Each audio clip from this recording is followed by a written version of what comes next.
S?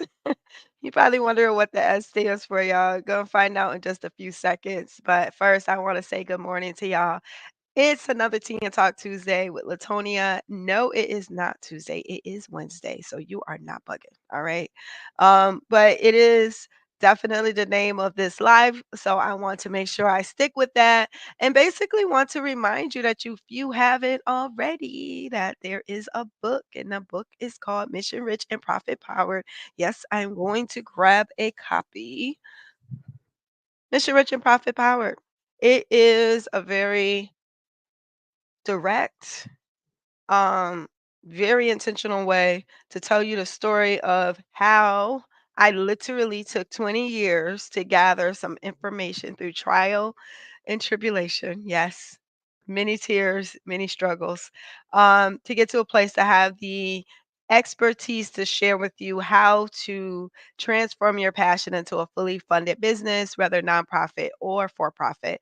And I talk about it in my book. So I suggest that you get one if you haven't already. And it is available on Amazon for order. It's also available on my website, missionrichandprofitpower.com, and it will be available some other places. For those of you who have been asking, I am working on my Audible version. So you will get that very, very soon. I can't wait to announce when it is ready. So back to the topic. What the S? What does the S stand for? Well, first and foremost, we've been talking about grant writing for the last month, right? And pretty much when talking about grant writing, I always say the first thing I say when I teach a class is there is a very big difference between grant writing and grant strategy. You want to have the strategy before you really start to write the grants, but most people do it the opposite. They want the money now and they don't have time for a strategy.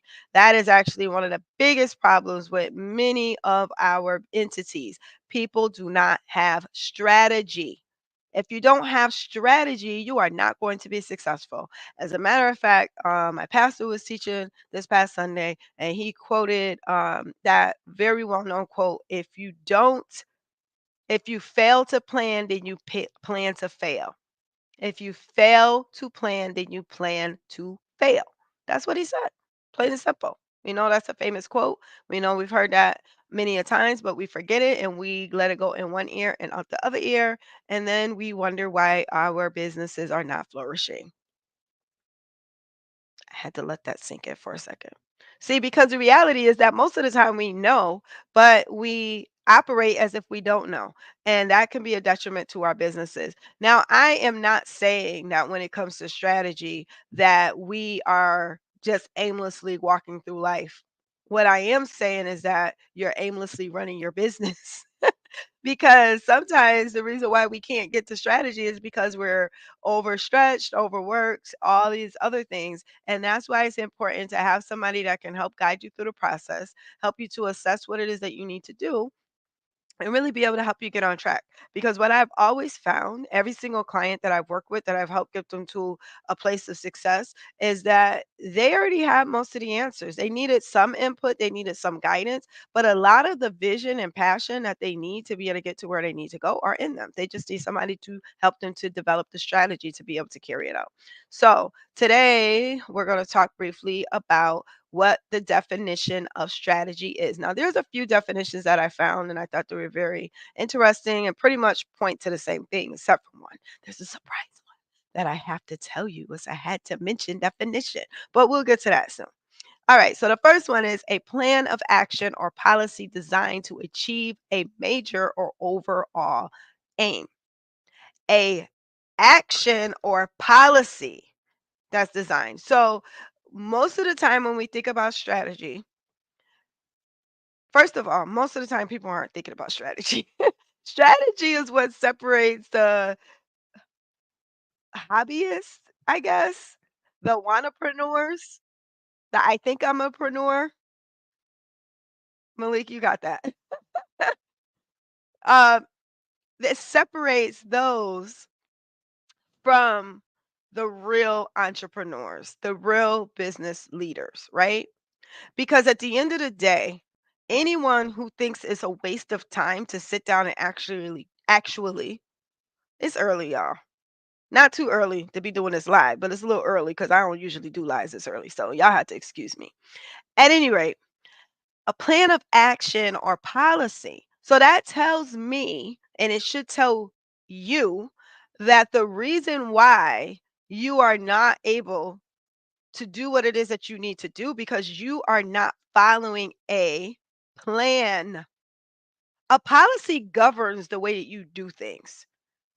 Where's the policy? Where's the reminder of this is how we're supposed to do things? This is how we're supposed to get it done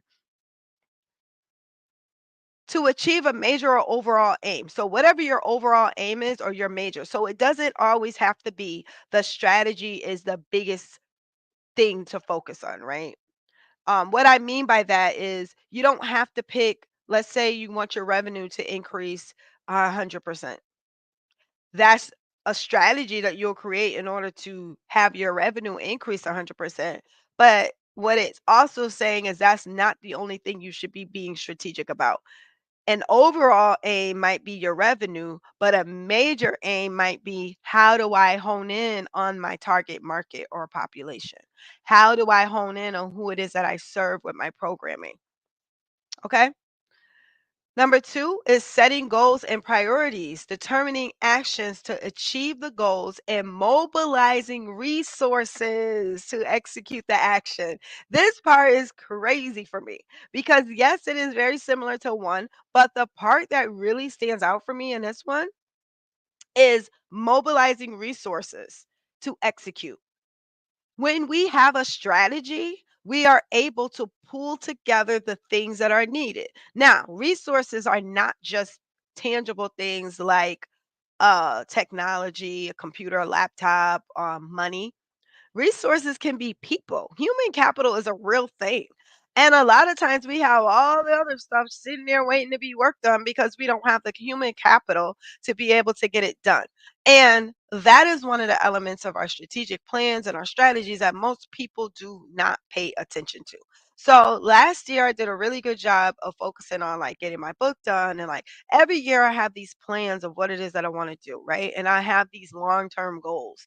And what I learned this year was like, yeah, all of those great long term goals are very important. But the reality is, you have to really sit down and think about who's going to help you carry this out and how are you going to attract those people.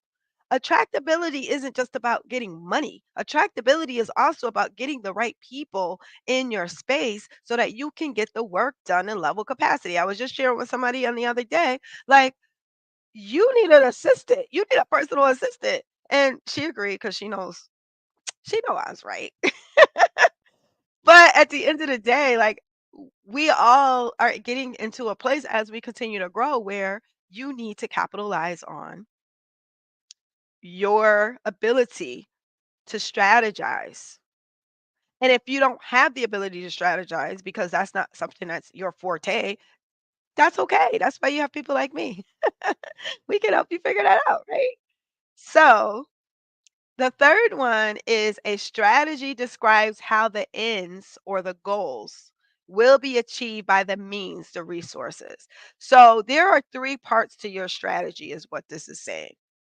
Part of it is knowing that there has to be a plan, right? And making sure you have some type of policy or something to achieve the overall aim, which is usually a strategic plan or something on that order. And most people will have a marketing strategy, a communication strategy, a strategic plan for the overall entity, funding strategies. Like there's strategies for everything.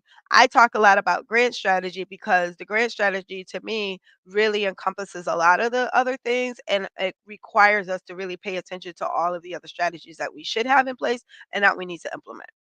And then to be able to achieve it through a means, like what are the resources that we need?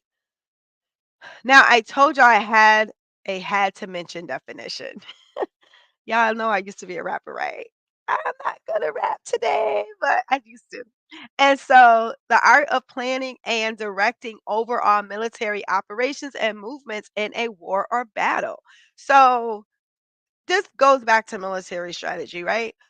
But the art of war is something that people use a lot of times. It's a book that a lot of people read, a very big book, very, very big. I have to admit, I didn't read the whole thing. I did read glimpses, little bits and pieces, okay?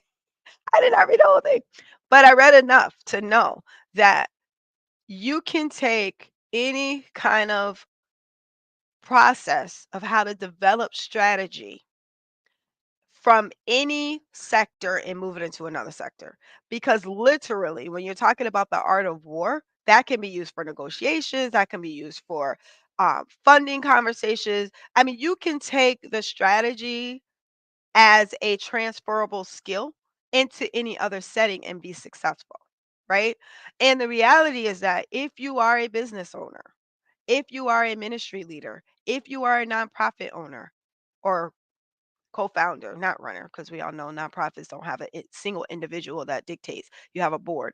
But my whole point is that if you are an entity who is planning to engage in strategy, then you are at war. You're at war with the competition sometimes, depending on who they are. The reality is that there's some people out there who want to take you out. Now, there's a lot of folks that don't mind collaboration and partnership, but there's a lot of people who are like, if we can just get them out of here, we can make more money. So you have to be strategic. You have to be intentional because if you're not strategic, you are not going to last. As the good old quote said, if you fail to plan, you plan to fail. Do you plan to fail? I hope not. I hope your plan is not to fail. So, on today, we are getting ready to wrap up this live, but I want to remind you to visit my website, monroenailer.com. You can also check out my social media, my website, all of that good stuff for more information on the Mission Rich Academy. You can direct message me today and say, hey, you can even post in the comments and say, Mission Rich. I want to know more about what's going on with that academy because I want to learn about these strategies and these coaching mechanisms that LaTonia is talking about. And before we go, I have a special announcement. I can't say yet who the person is, but we have a guest next week. Next Wednesday, one of my colleagues. So proud of him. Can't give you too many details because those of you that know him will absolutely know who I'm talking about. But what I will say is that if you saw the newsletter that went out this morning, if you're on my mailing list, you probably already know who the person is. At any rate, I will be posting some information, or not me, actually, somebody from my team will be posting some information on the live that is happening next week. I am super excited. It is open to anyone that registers so that you all can tune in and get more information on some stuff that I'm not telling y'all because what the S stuff, anyways. All right. So I want you to tune in for that. We're going to have a special announcement on who that individual is and how you can partake in the live stream. I promise y'all it's going to be fire. Every month, we're going to have a special guest on live so that y'all can start to know some of the experts coming out of the northeastern part of the country. Also, I have some colleagues around the country, so we'll be bringing some of them in as well. But just want to remind you to check me out, monroenailer.com. Check me out at Monroe Nailer LLC on LinkedIn, Latonia Monroe Nailer, because hey, Monroe Naylor Consulting is who we are. So I hope that you got something out of this. I hope that you really understood the importance of that S word strategy because it is super important. We're going to be talking about another S on next week. If y'all know what that is, it's the snake, y'all. Yes. So we are so excited for what is coming up. I have some crazy announcements to be bringing y'all over the next couple of weeks. Some wonderful opportunities for folks to continue to get engaged in what we do. And I want you to have a great rest of your day. All right. Take care, y'all.